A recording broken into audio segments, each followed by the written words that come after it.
Hello. Hello, Prime Minister. Yes, it's me. Absolutely. Okay. We can now begin. Hello, everyone. Thank you for attending. My name is Altrim Mamuti, and I will co-moderate this event. We're honored to have with us here today in this discussion, Prime Minister of Republic of Kosovo, His Excellency Mr. Albin Kurti. The Prime Minister is a serving head of government of the 7th legislature. Prime Minister Kurti was a political prisoner on his early involvements with student demonstrations and political developments in Kosovo in the 90s. He then led his current political party, Movement for Self-Determination, for several years. He became the Prime Minister of Republic of Kosovo for the first time in 2019, followed by a second term of re-election in 2021. Again, thank you, Prime Minister, for joining us today. In addition to this, to the Prime Minister, we have Professor Elidor Mehilli. He's a professor of history at City University of New York and Columbia University. He's a public policy expert, an author who has written a plethora on the Balkans and particularly on Albania and former Yugoslavia. We also have Bekim Bruka, a senior undergraduate student majoring in political science at Columbia. He's also a pre-law candidate who is currently serving as the president of Columbia Albanian Society. Last but not least, before we begin, we have the board members and a diverse group of students of Columbia University who will have a chance to engage with the Prime Minister at the Q&A session that we're going to do later. Our society for many years now has aimed to foster a community of young individuals involved in the realm of diplomacy beyond their expertise in their fields. Through meetings with esteemed academics like Sir Noel Malcolm, US ambassadors who have served in the Balkans, foreign diplomats like Minister Gërvalla and President Vjosa Osmani, we have tried to provide a space for our young diaspora to engage in these discussions. So without further ado, I welcome the Prime Minister for his opening statement regarding the current situation in Republic of Kosovo. Thank you, Altrim. Dear members of the Columbia University Albanian Society, Columbia students, and all those joining in this talk. Dear Professor Elidor Mehilli, dear Bekim, first and foremost, I would like to thank the organizers and the members of the society for not only showcasing their interest in this specific, but also for engaging with and amplifying Albanian culture, which extends far beyond the political dynamics we see unfolding today. I also want to acknowledge that while we are gathered here today to discuss the latest developments in Kosovo and the road ahead, it is the nature of our country, and therefore it reflects in our government's policies as well, that as a nation that has endured great suffering, we have great empathy for the suffering of others. So I stand here in sympathy and empathy and solidarity with the many victims following the Hamas terrorist attacks. As your audience may know, Kosovo faced one of its greatest threats in the post-war period last month on September 24th and the days following it. On the Sunday of September 24th at 2:34 a.m., Kosovo police forces noticed that 2 trucks without license plates had blocked the road that is routinely patrolled for anti-smuggling operations in the north of the country. In 2.5 years that we are in government, we have eliminated 16 illegal pathways in the 4 northern municipalities. On Sunday, September 24th, subsequently, our police came under fire from remotely detonated mines, machine guns, and rocket-propelled grenades. Our police officer, Afrin Bujanku, was fatally shot. Around 80 heavily armed paramilitary troops had entered our country to carry out the terrorist attacks, and their plan extended far beyond what was committed. The fighting continues for many hours until our security forces stopped it. Unfortunately, this was part of a larger plan supported by the Serbian government to invade and annex the north of Kosovo.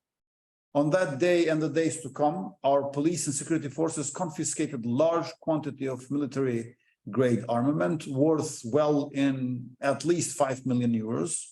documents linking the Serbian army to the attacks, documents showcasing invasion plans, and drone footage that revealed that military exercises were carried out in a key military base in Serbia, including the well-known Pasulanske Livade, on the largest military training base in Serbia. These attacks demonstrated the determination of the Serbian government to continue the aggression shown during the Milosevic regime. Since then, we have been closely cooperating with our international partners, especially with the United States, the European Union, and the United Kingdom, to forge a path forward for Kosovo in order to strengthen its flourishing democracy and build a clear path towards the European Union accession. It is of utmost importance not to let an autocratic country that is a staunch ally of Russia overshadow the fate of our hard-earned democracy. The attack comes at a time when Kosovo has made tremendous democratic strides. Over the past 2.5 years, our government has focused on reforms to combat corruption and promote sustainable economic growth that benefits all citizens, especially those who were previously overlooked. We increased the government budget through anti-corruption measures that involved over 1,000 police operations and 3,800 arrests, resulting in a 2/3 increase in tax revenue without changing fiscal policy. At the same time, we allocated the generated income to significantly increase spending on education, healthcare, agriculture, and defense. We also introduced policies that support vulnerable segments of the population. For example, for the first time, public education at both bachelor's and master's levels was made free, and child allowances were provided to families. International organizations that monitor democratic progress around the world have noted considerable improvements in international rankings. According to today's Freedom House report, Kosovo is ranked first in the Western Balkans, second in Europe, and third globally for advancing in political rights and civil liberties. Reporters Without Borders from World Press Freedom Index increased our position by 22 places in 2 years, while Transparency International's Corruption Perception Index showed a climb of 20 places. These policies have solidified what we have known all along. Kosovo is an innovative, human rights-oriented, young and thriving country. Today, over 50% of STEM student body comprises women, science, technology, engineering, and maths, compared to the EU's average of only 17%. Just yesterday, we inaugurated a new tech park not far from the capital of Pristina, which will provide workspaces and incubate startups that are increasingly collaborating with the expansive European and American innovation ecosystem. Although there is never a time like the present time holds a special significance for our country. In living memory, the current generation of Kosovar youth are the only generation not to have experienced war. They and the rest of the country deserve to have their democratic success recognized and amplified by joint work and collaboration with the rest of the democratic world through the EU, NATO, the UN, and other European, transatlantic, and international bodies. This reality also means being free from physical aggression from Serbia and other forms of aggression, such as blatant violations of agreements, specifically the basic agreement and its annex that require Serbia to refrain from blocking Kosovo's accession to international organizations. The agreement that we've made with Serbia on 27th of February this year and its implementation annex of 18th of March present a great achievement in normalization of relations centered on de facto mutual recognition. So yes, there is no time like present, but our present is especially important in solidifying the democratic future of our country. And even though you are outside of our republics, Kosovo and Albania, but also outside of Montenegro and North Macedonia, where your origin might be from, always we consider you all dear to our hearts always in our minds and within our nation. So thank you very much for your patience, and especially for the role and contribution that you are playing for both United States of America on one hand, and Albania, Kosovo, and wherever Albanians live on the other. Again, thank you very much for this opportunity. Thanks again to the Prime Minister. I just wanted to take a moment just to explain very briefly how we've thought about this. So we're going to, the three of us just have a couple of questions, very quick ones, and we're gonna hopefully go through them very quickly, because mostly we're interested to hear from the rest of you, your thoughts and your questions for the Prime Minister, who has very kindly made time to meet with us today. So very briefly, just as a side note, you know, having been born in Albania while it was still an authoritarian regime, and having over the years been in the United States, it gives me no greater joy than to see what Albanian students have achieved. And, you know, as the Prime Minister mentioned, history has not been kind to Albanians. We are diasporic for a reason. But we never take it for granted that, you know, to see so many young, dynamic Albanians in the best universities, including at Columbia, but all around the world as well, is something brilliant to see. My question for the Prime Minister, very quickly, Prime Minister, in recent interviews, mostly with Western press, you have sort of consistently tried to make an analogy between what happened recently in Kosovo, which you just talked about, and, for instance, what's going on with Ukraine, Russia's involvement in Ukraine, even preceding last year. But you've also made some historical arguments going back all the way to Bosnia, to sort of the Balkans, well beyond kind of the current moment. And my question is a simple one. Do you feel that Western officials specifically are receptive to the geopolitical argument, to the broader picture? And do you think that, I sometimes, and I might be wrong, but I sometimes get the sense that they're not very receptive to necessarily to a lot of history. So I just wanted to get your take about, are you being heard? Do you get the sense that when you talk to Western media and you speak of this broader geopolitical picture, do they get it? I think they get it. And with the passage of time, they are considering it more serious, the destabilization attempts of Serbia in the region of the Western Balkans. That's why on 29th of September, White House National Security Council made an unprecedented press release. Mr. Sullivan, with whom I've spoken, and Mr. Kirby, that they were alarming and condemning the amassing of troops of Serbia at our border with them.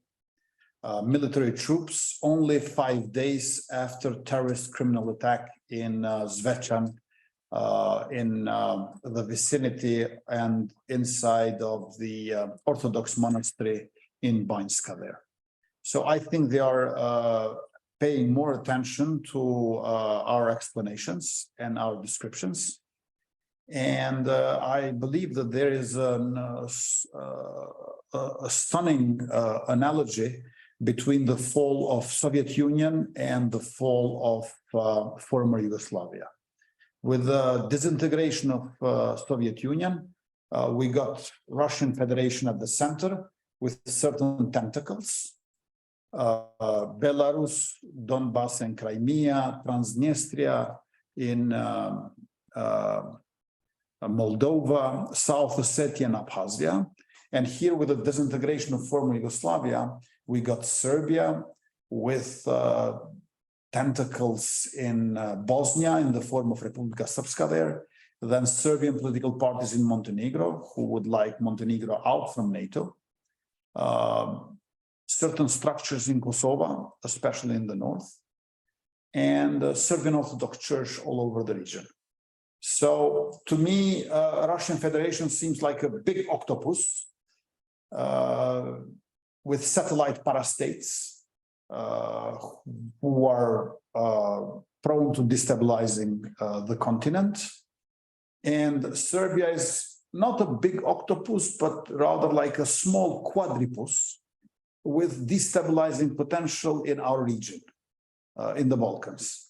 And they have a plethora, an ensemble of links, historical, cultural, military, and in the energy sector between the two, Belgrade and Moscow. However, I am much more optimistic than in the 90s, for example, because I must say that there is no more nationalism of masses as fuel for war machinery of dictators. So the dictators, the autocrats, they cannot now just distribute guns to the citizens to do troubles and start a new war. It's rather they are doing this through certain paramilitary structures. And here again, we see another similarity. For example, Northern Brigade and Civilian Protection, which we declared as terrorist organizations on late June this year, are Wagner wannabe. So little Putin in Belgrade, Alexander Vučić, has his little Prigozhin in Kopalnik, doing this incursions in Kosovo, Milan Radojcic. So I think that these analogies are functioning ever better in our discussions with our interlocutors from the democratic West, partners, friends, and allies. But I must say that in a twofold manner. In some of them, they get rather alarmed and they think of how they should protect Kosovo, defend Kosovo. And I think that press release of National Security Council was like that.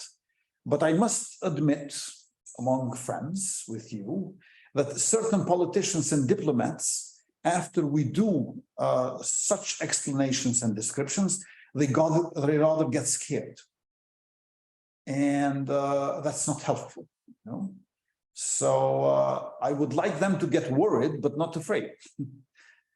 Because when they get afraid, then they think, okay, what we can do to perhaps please a bit Serbia, so they give up on destabilization attempts. And that has never worked, and it's not working this time around either. So it's a double edge, how should I say? It's very good that we alarm them, but under the condition that they don't get afraid. As we know from life and politics, the problem with fear is that you can never be afraid at the right amount. You know, you always overdo fear, and it becomes counterproductive. So it's very important in international relations to make people aware of what is going on, to get them engaged, but not to pay it with their fear. So here I think we should work more, and I get sometimes worried that I could do better.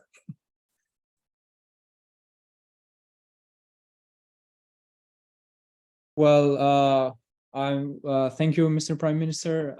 Before I proceed with my question, I would like to thank every non-Albanian participant today, because we have a number of non-Albanian students here as well. Excellent students in political science, history, and international relations at Columbia. And Mr. Prime Minister, delving deeper into the past month's incidences, we're discussing it, like the special police operation in the north in the May-June period and the boycott of the Serbs of Kosovo in the local elections. What are the concrete steps you are taking to build trust and cooperation between the Kosovo Serb population and the government of the Republic of Kosovo? And has the recent terrorist attack in Banjsk affected that relationship? All in all, is there a concrete plan to address such a hard relationship since 2008 between the Serb community in the north with the government while upholding the rule of law at the same time? Out of 38 municipalities in Kosovo, 10 of them are with Serb majority. Out of 120 members of the parliament, we have 10 reserved seats for Serbian members of parliament. So even if they don't win any votes, they get 10 MPs. Likewise, there are 10 other MPs by other non-Serb minorities: Bosniaks, Turks, Egyptians, Ashkali, Roma, and Goran. We are 93% of the population in Kosovo Albanians, but we have 4% of Serbs and 3% of other minorities. And 7% of minorities have reserved seats, 20 out of 120, which is like 16% of reserved seats. If they win more, then they top this amount of 20 reserved seats. Serbian language is official language all over Kosovo at every level of administration. And 17% of local assembly members are Serbs. Martti Ahtisaari, former president of Finland, who was mediating between Kosovo and Serbia in status talks in 2005, 6, and 7, brought this concept of positive discrimination. So Serbia, in the end, will recognize Kosovo. What has happened in the year 2008, when we declared independence, is that Serbia took all these privileges, but did not recognize us. And now we are doing a new basic treaty modeled upon two Germany's model of then German Chancellor Willy Brandt, live and let live, de facto recognition, where two Germanys got seats in UN. I offered to sign this agreement, but Serbia refused, even though they said we accept it. But precisely by not accepting to sign, they are not really accepting it. And so they are doing a lot of sabotage in its implementation. From 2008 until nowadays, the budget per capita allocated to Serb majority municipalities is 62% higher than the average budget allocated to municipalities, other municipalities in Kosovo. I have a Serbian minister, Nenad Rašić, with whom I work very well, and his deputy is Radojica Radomirović, a Serb from the most northern municipality of Ljeposavić. So there are many Serbs who are integrated, but a minority of Serbian minority in the north is not being integrated for two reasons. Because Belgrade is paying them heavily not to integrate. And also Belgrade is burning their cars if they convert them to Republic of Kosovo car plates. 15 Serbian cars have been burned down in this year only. We have destroyed 16 drug farming laboratories all over Kosovo, 9 of them in the north, and 6 Bitcoin mining laboratories, because in the north, Serbs do not pay electricity since spring 1999. They owe to the state altogether over 320 million euros and another 17 million euros for not paying for water supply in those 4 more northern municipalities. We are not disconnecting them because immediately Belgrade will say a humanitarian crisis, which they could use as a pretext to enter with their army. On the other hand, if we would cut them off, most likely they would be linked with a network and power grid of electricity in Serbia, which Belgrade is seeking out. So just recently, now we gave another 3 million euros to Ministry for Communities and Return, where the minister is Nenad Rašić, for different projects, for startups, for farmers, and for non-governmental organizations. So we are really trying hard to integrate Serbs of Kosovo, but it's quite difficult as long as Belgrade bullying is not being stopped. And here we need the support of international community. The Ministry of Local Government Administration allocated 2 million euros for the building of houses for members of non-majority communities and 1 million euro for renovation of for their homes. The Ministry of Culture, Youth and Sports completed the restoration of 3 Orthodox heritage sites, the Tamnica Monastery and the Church of Saint Mary in Kamenica, and the monastery of Draganac in Novo Brdo, and has offered to restore the Banjsk monastery, which was slightly damaged during the shootings there. Our Ministry of Finance, in partnership with UNICEF, offers paid internships to young people from non-majority communities. And we are also constantly striving to build trust and practical terms make the lives of Kosovo Serbs better. Serbs of Kosovo today, ordinary citizens, they want, just as what Kosovar Albanians want, jobs and justice. And we're not discriminating on anyone on that basis. So we're really trying hard, but again, Belgrade is doing its worse since Milosevic to keep them apart from Kosovo for its territorial expansionist intentions.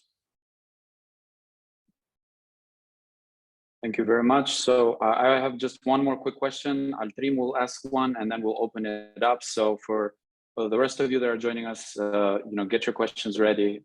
This will be your chance to also ask something to the Prime Minister. Prime Minister, you mentioned in your previous response to me that there's a double bind, right? It's a sort of a balancing act between the urgency of the moment and the geopolitical problem, but also not overdoing it. And it sort of reminds me a little bit of the double bind when it comes to sort of the domestic story of Kosovo. After 15 years of independence, obviously the situation this year is very serious. Everything that we've talked about so far, these are very serious matters, and there's a kind of alarm. But I'm also struck by, the story of Kosovo as a 15-year state, as a state that has over half, my statistic might be wrong, you might connect me, but more than half of the population under 30 years, a young state, right? Under 30 years of age, demographically young, vibrant, and so many young Kosovars who have actually done really amazing things with what they have had. Perhaps they haven't had a lot, but with what they have been given.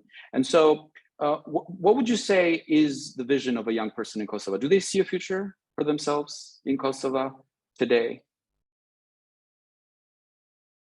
We are doing our best to create better conditions that will also bring more hope for the youth in Kosovo. First, let me mention that we are experiencing an unprecedented economic growth, 7.35% in last couple of years. First 10.7% and then 5.2% in 2021 and 2022. Exports and FDI doubled in these 2 years. And we are also decreasing inner inequalities. For example, when I took office in the public administration, the relation between highest salary and the lowest one was 20-1. Now it's 4.78-1. My salary is less than 3 times higher than of a senior police officer or soldier of Kosovo. So I think that when people see inequality decreasing, that brings hope. But at the same time, when they see freedom for development, which needs a better education system, but also what Germans call Ausbildung, linking labor market with professional education. And the largest amount of our diaspora in terms of remittances is in Germany and Switzerland. And we are trying to import that model so people don't migrate. So we want to do a nice dialectical turn in the sense that, so many young people were leaving from our country going to Germany and Switzerland. And now we want to take German and Swiss models so they stay at home. For a diploma in the university to get a job in the market. This is one of our key priorities. And the last thing what I wanted to mention is that a lot of our entrepreneurs in Western Europe and in US now are opening a branch of their company in their motherland. And I think this is very important. So after a few decades of work in US or EU, many of our diaspora businessmen would like to come back or partially come back, not simply by buying a new apartment, be that in Durrës, in southern Albania, or in Pristina or Prizren, but opening a branch of that business so they can work here and there. I think this is very promising, and I'm optimistic for the future.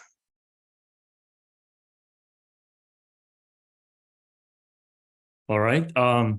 Thank you, Prime Minister. I do have a follow-up question before we go at the Q&A session, as Professor Mehilli said.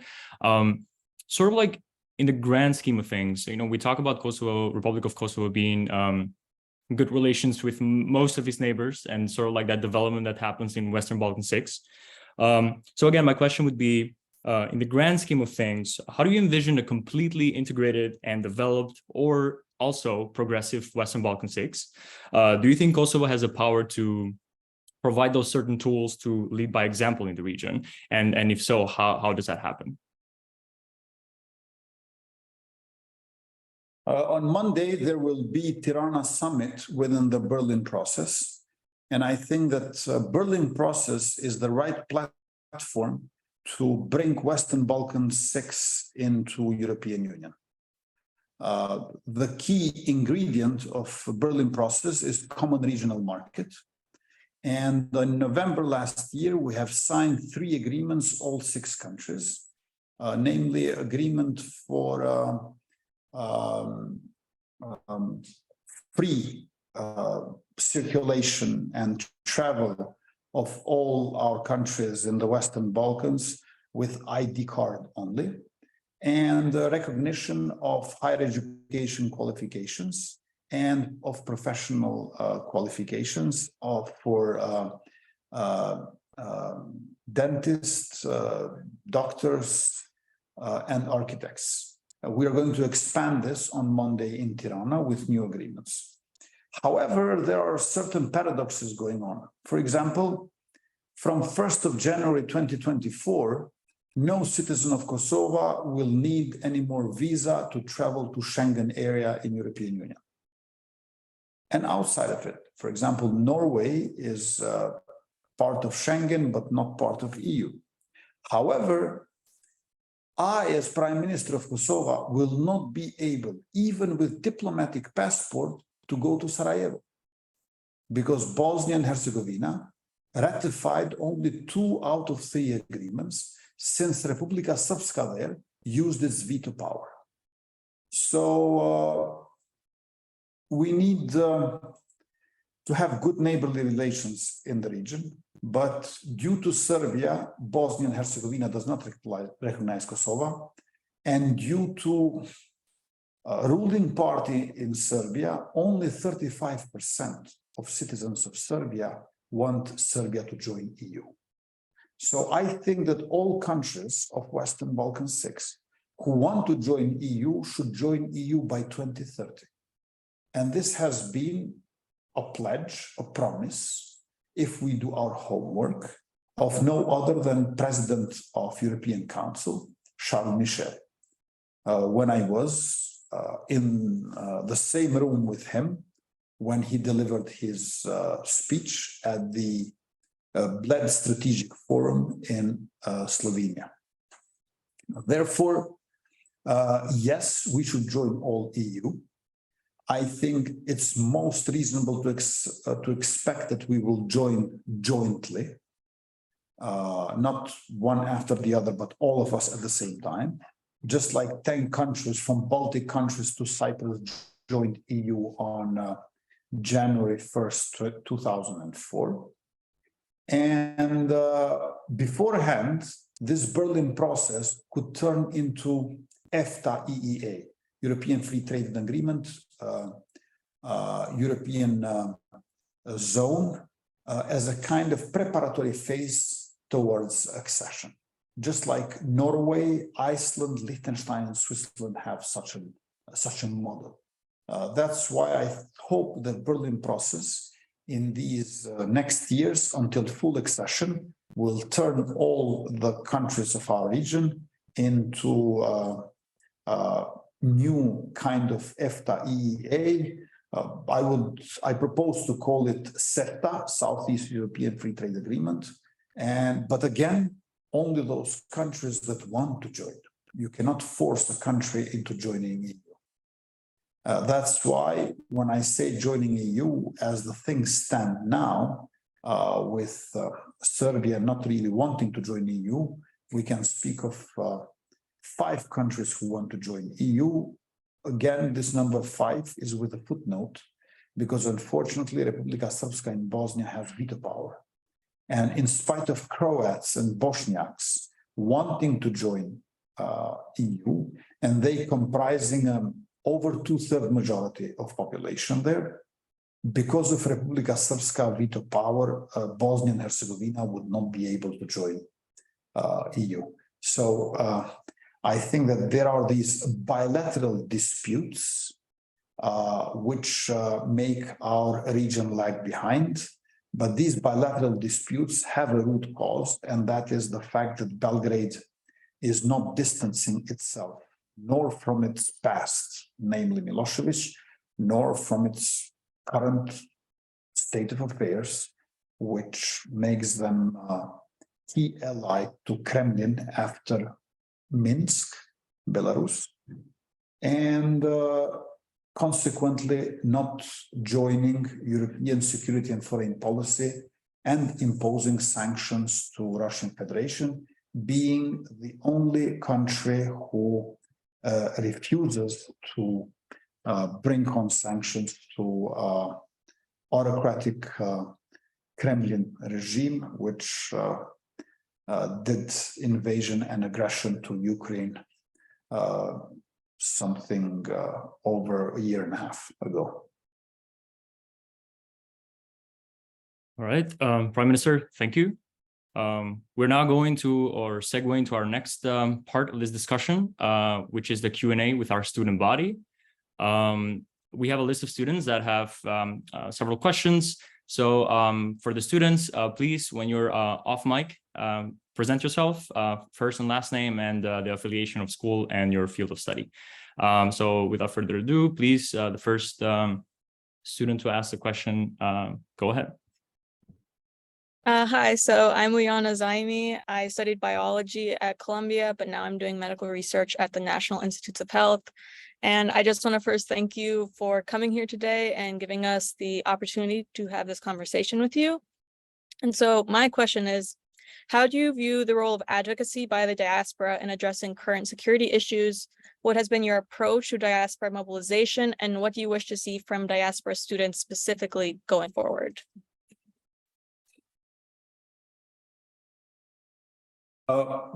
Perhaps we can take a group of 3 questions and then I answer, so I take less time talking. Sure, absolutely, that is doable. We move on to the next candidate for the question. Aurelien, are you here? Yes, I'm here. Well, thanks for the floor, and thanks for accepting my question. I was a student in political science at Columbia University, and I'm currently studying financial economics in France.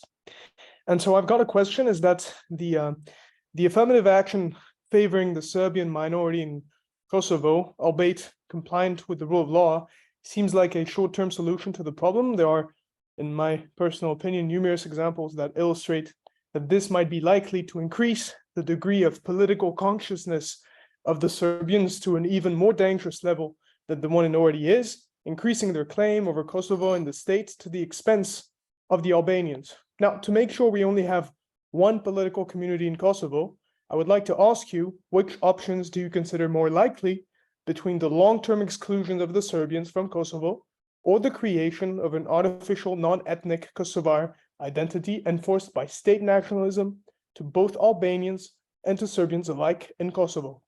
Is there any long-term solution to that problem within the bounds of the rule of law?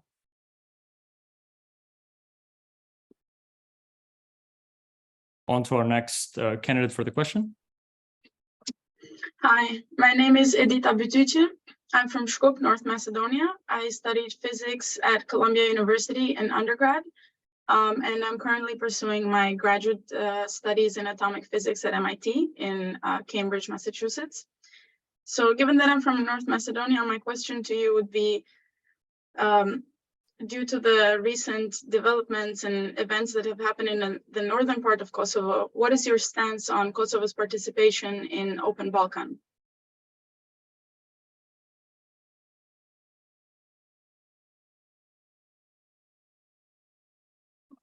Thank you very much for these questions. I think that we wouldn't be able to achieve liberation in 1999 without our diaspora. They were financing liberation war. They were doing the advocacy in European Parliament, in US Congress and Senate, and they reached White House, Pentagon to explain the truth of the genocidal campaign of Milosevic. And finally, NATO had to intervene. 19 countries of NATO back then, 24 years ago, got together to bomb one European country. We know very well that 19 countries sometimes cannot issue a press release that easy. So it was so bad that, you know, they all said, yes, bombard Milosevic and its atrocities on the ground. And I think that diaspora was playing the key role, not important, the key role in liberation of Kosovo. Likewise, when it came to status talks and declaration of independence. But I must say that after both of these historical moments, there has been a kind of a, you know, incredible relaxation of Albanian diaspora. In the year 1999-2000, they thought, okay, Kosovo is liberated, now let's go business as usual, status quo ante, and now they can move on their own. And people largely focused on helping only their families. So remittances are very high. Remittances in Kosovo nowadays are 20% of GDP. It's huge. And people keep helping their families. I know so many people who, like their brothers and sisters in the West, send them money every month. Family solidarity is very strong. So people went to this kind of, our diaspora went to this kind of modus operandi. Whereas prior to 1999 and prior to 2008, liberation and declaration of independence, they were very much active. And we had a kind of a, in advocacy terms, second death of diaspora after 2008. And now what we see is the third revival. So our diaspora is like Phoenix, you know, coming back from the ashes. And I'm very glad that this is happening now. And our Ministry of Foreign Affairs is called Ministry of Foreign Affairs and Diaspora. And Liza Gorshi is Deputy Minister, who is dealing a lot with our diaspora. And I think that business community, workers, students can help a great deal. And I would encourage all of you to get in touch with my Deputy Minister, Liza Gorshi, if you want to know more and get better contacts. Regarding affirmative action, Aurelian, your question, I think that affirmative action was well thought by Mr. Ahtisaari. But the problem is that Belgrade used it more within the, let's call it, salami tactic of negotiations. When you get what you can and what you cannot, you ask for another round of negotiations. And this has been abused by Belgrade. I think Serbs of Kosovo benefited, but in spite of this, Belgrade always wants to keep alive the dream for Serbs of Kosovo that one day they will wake up and it will be Serbia. And what they use as a rendering imagination concrete is Republika Srpska in Bosnia and Herzegovina. You know, Bosnia and Herzegovina is not a republic, but it is a state which has inside Republika Srpska, which is a republic, but it's not a state. Likewise, in Kosovo, they are after creating a kind of a state, small Serbian state, which would not be a republic, but consequently would turn Republic of Kosovo into something less than a state. And we have to really be vigilant, careful, this not to happen. Unfortunately, my predecessors in the government were engaged into this notorious project of land swap, territorial exchange between Kosovo and Serbia, as a euphemism of partitioning Kosovo. Belgrade is after territorial ethno-nationalism, which is a recipe for another conflict.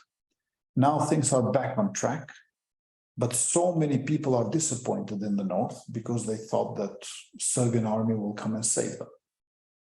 And here we have the greatest obstacle for integration. So I am for affirmative action, but against its territorialization. So you can have rights to integrate more and function better, and not to divide, separate, and bring back apartheid of the 90s. So here I think it's, I am for affirmative action again, but not its territorialization. Regarding Open Balkan, also Prime Minister of Albania, around a couple of months ago, said that it has achieved its goal. Since we never knew its goal, we can trust Prime Minister Rama that it has been achieved. I really don't fully understand what they were after, to be honest. I believe that the Balkans should be European, and being European Balkans is sufficiently open, whereas Open Balkans was insufficiently European. Serbia is cooperating closely with Russia. So in my view, Open Balkans was an abuse with the term Open Balkans in order to be open for Eastern and Northeastern superpowers. For example, the greatest Chinese investments in Western Balkan 6 are in Serbia. 1/3 of external public debt of Republic of Serbia is owned by China. On 10th of April last year, therefore a month and a half after Russian aggression to Ukraine, they have bought huge defense military system S-22 from China. They have 14 MiG-29s, fighter jets, 8 donations from Belarus and 6 donations from China. So what kind of open Balkan with a country who is so open to Russian Federation? And, you know, I think that we need to stick to Berlin process, and summit in Tirana is the right way to do it. On the other hand, as geopolitical orientation and as cultural sensitivity, I do not belong to those leaders who believe in Balkan self-sufficiency.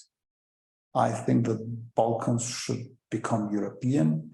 Europe is our continent. EU is our destiny. and we should work hard to get as soon as possible membership in that large family of states and nations, which is the most successful historical process and political project of peace and prosperity since the Second World War. All right. Thank you, Prime Minister. I would like to ask if you have time for another third set of questions after we ask our second. All right. I like the thumbs up. All right. So candidates for the second set of questions, please go ahead. Hi, my name is Elias Allen. Thanks very much for your time today, Prime Minister, and for your comments earlier about labor market and professional education synchronization in Kosovo. I'm wondering, though, in light of last year's teachers' strike and this year's issue regarding textbooks, if you can speak a bit more about what the government of Kosovo intends to do for young students, primary school age students in Kosovo, in order to better serve them and empower them to be the best European citizens and citizens of Kosovo that they can. Thank you. Okay, hello, I am Bekim Sharifi. I am from North Macedonia. I am a Fulbright student studying a master's degree in software engineering at FIT, Florida Institute of Technology. So my question would be, as your previous answer, you mentioned several social policies like child allowances, free access to education. And you also said that inequality can be as a factor that causes unhappiness to citizens. I was wondering, what does your government think about a progressive tax system? Is this something you would like to introduce in this legislative or something in the future? What is your stance on that? Thank you. Hi, Prime Minister Kurti. Thank you for giving us the opportunity to hear from you directly, and thank you to Columbia students for making this happen for all of us in diaspora. I understand that we've talked a lot about the other questions, political, but my question is whether you can share with us what has been the diaspora's contribution to advancement in technology through formal and informal networks, thus promoting the scientific and economic development in our home country. Thank you.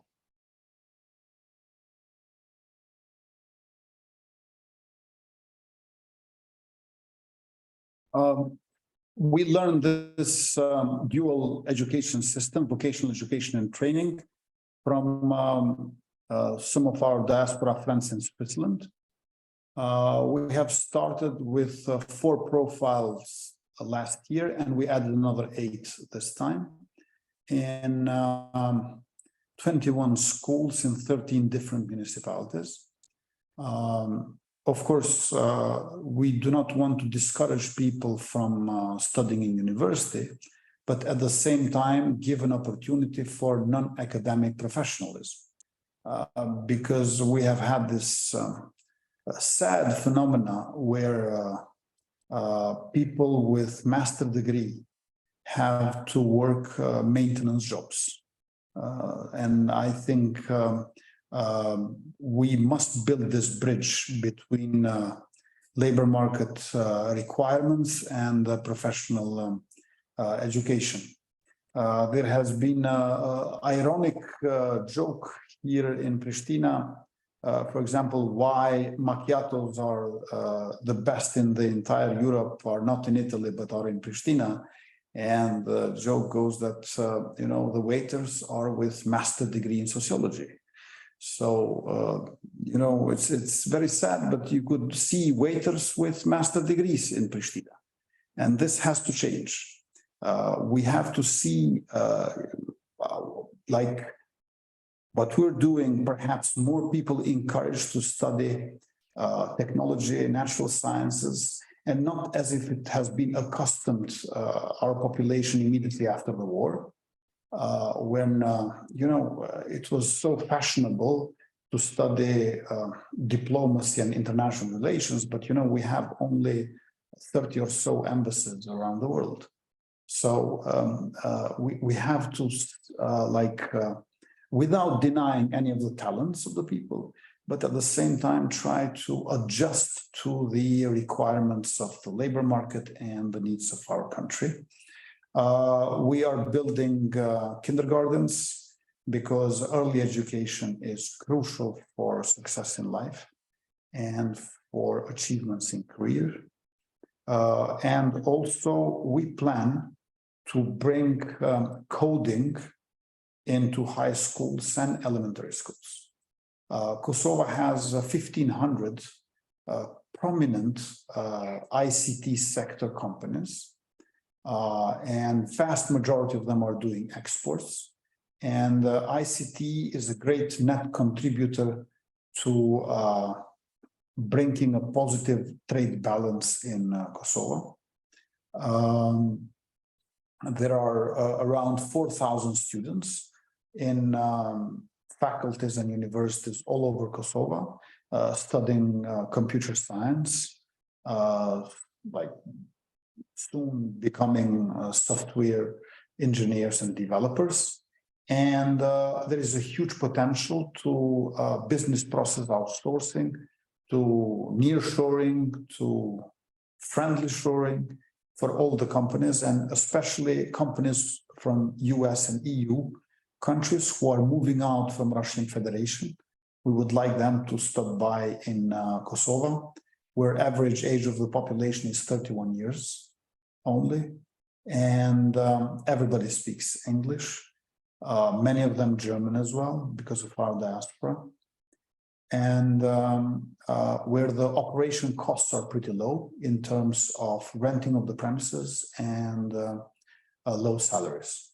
So I think this is something that we can cooperate with the businesses abroad and universities alike. We are increasing allocation of the budget for R&D. In general, each year that I am Prime Minister, we have been increasing by 12% the budget for education. So 12% on the top of previous years, 12%. I believe in progressive taxation. I think that those who have stronger shoulders should bear more. And if people are unequal, we cannot treat them equally. We do not have the same start in life. So in this, maybe some of you might not agree with me, and I apologize in advance, but I believe in Keynesian politics and macroeconomics. I've been very much formed and informed by, let's say, economic historians like Carlo Polanyi, Giovanni Arrighi, Emanuel Wallerstein, who believe in the marginal utility and that less inequality is better for the aggregate demand as well. So more equal we are, altogether we spend more, which is good not only for the lives of the people, but also for the economy of the country. So yes, we plan to do progressive taxation. And if you ask me why you're not doing it, since you believe on this, is that first I have to bring the entire economy within law. There is not much of black economy in Kosovo. We're really fighting successfully organized crime and high-level corruption. However, I must admit, there is not a small proportion of gray economy.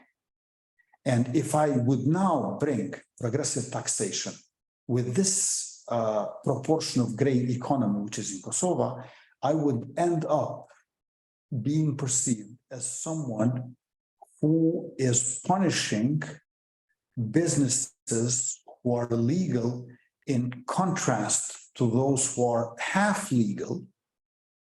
I don't want to call them legal, half legal, who don't really pay taxes as much as they should.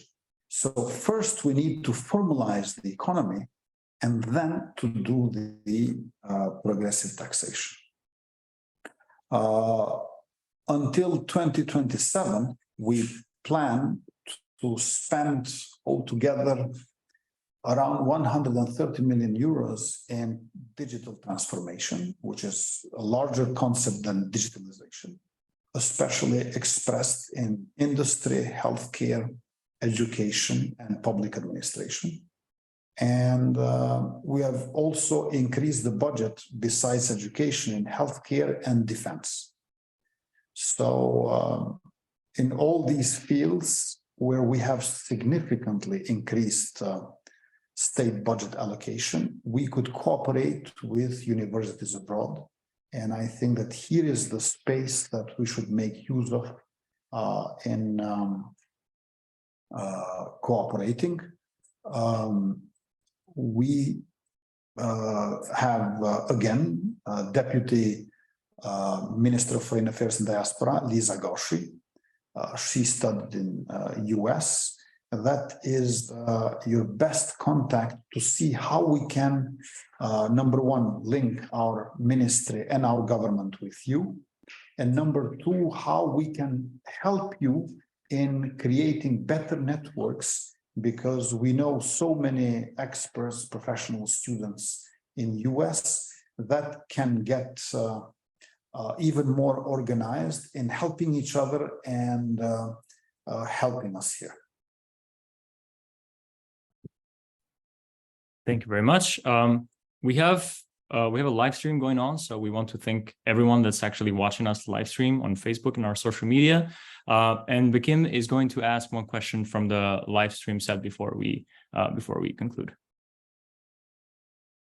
So I would like to read a question from our live streamers, from Arbor Selima, who is a student at Columbia University.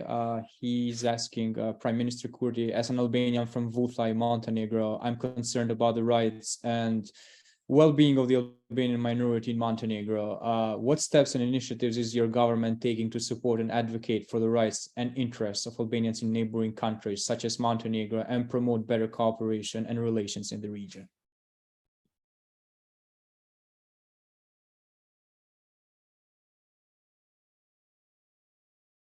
Was this the last question? I can actually add another question, but we thought like just one question. But if you prefer, please. So there is one more question. Is from Henry Lala. He says, "Përshëndetje Zoti Kryeministër, as a student originally from southern Albania, I believe the fight against entrenched corruption is the most important struggle for Albanian development throughout the Balkans. Having been in government for 2 years, what strategies have proven the most effective rooting out corruption and building a true meritocracy?"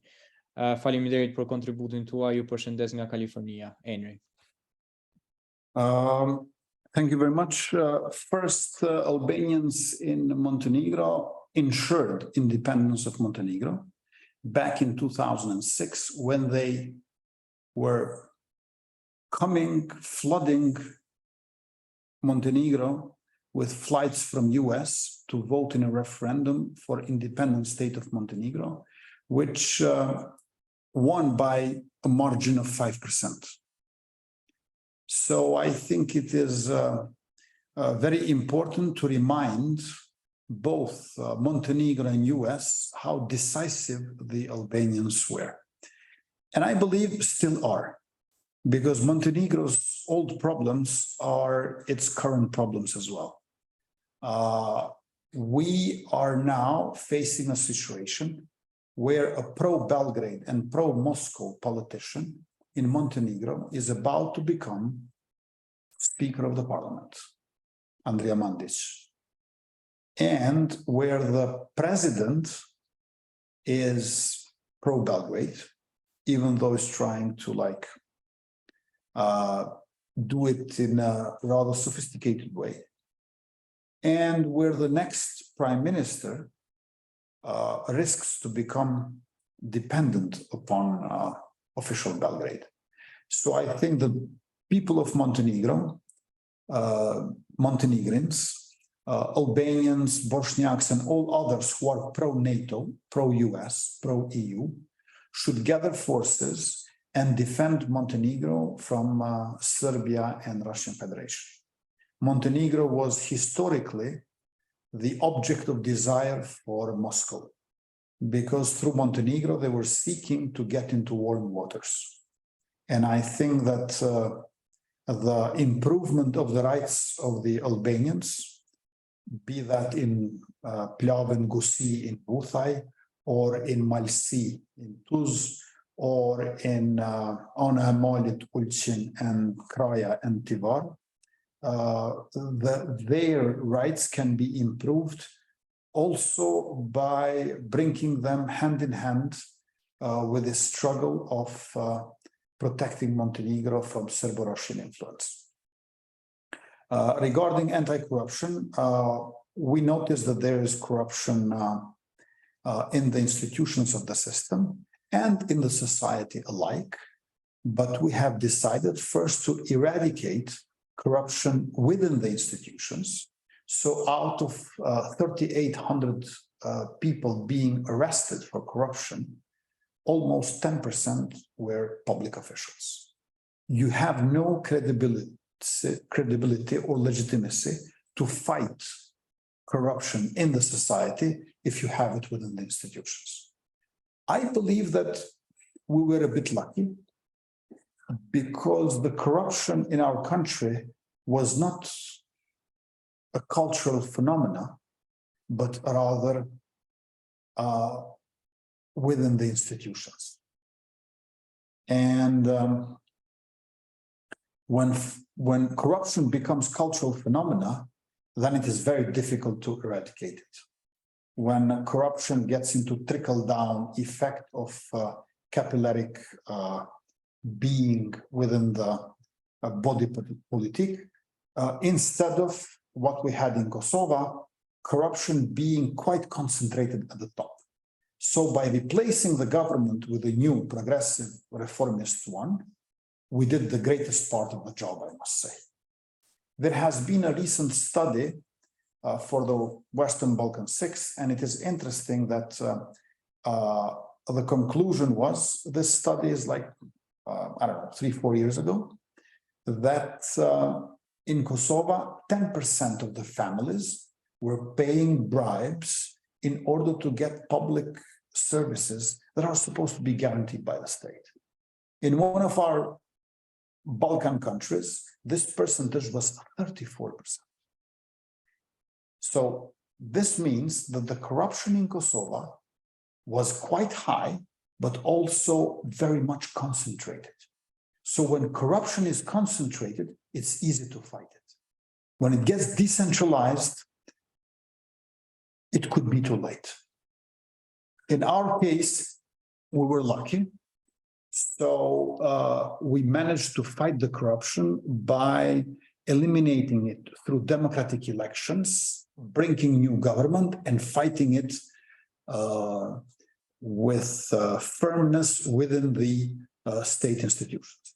The other way how we were fighting corruption is with commercial court.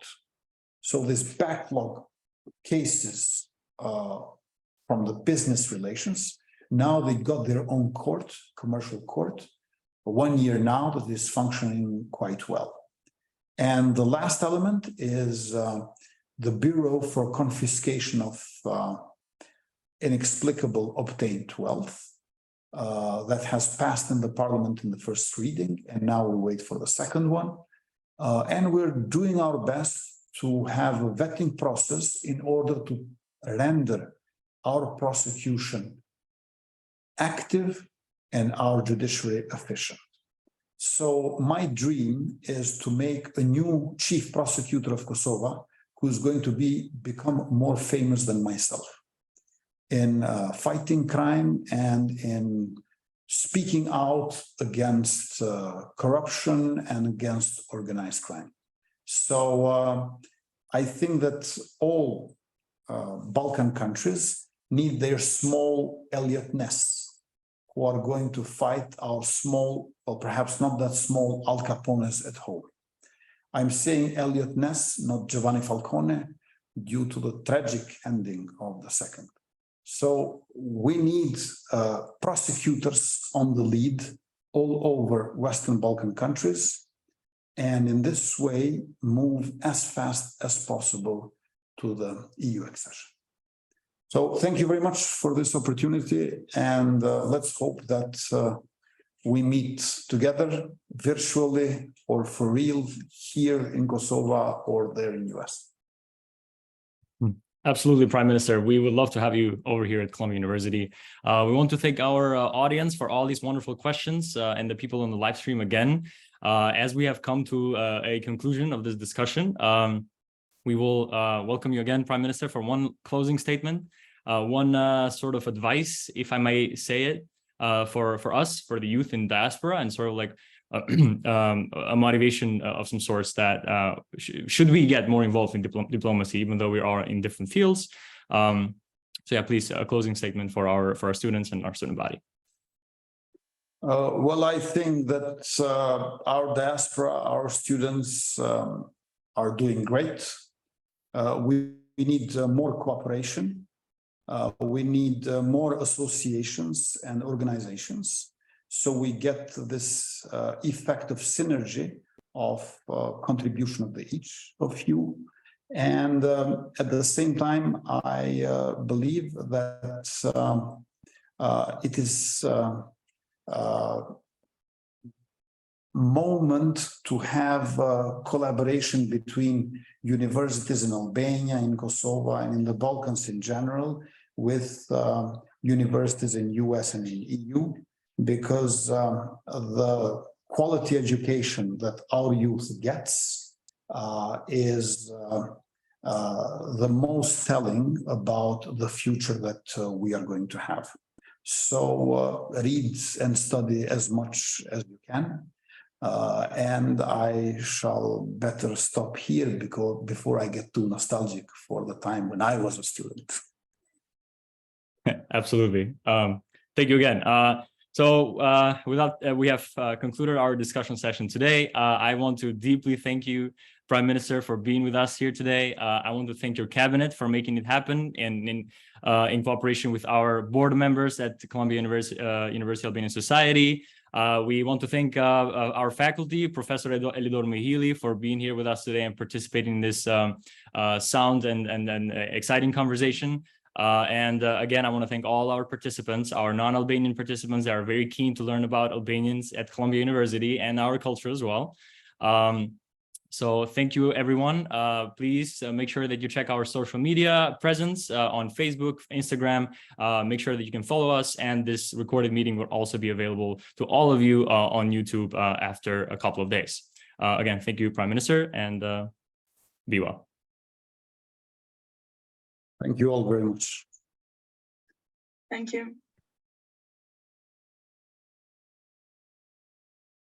Bye.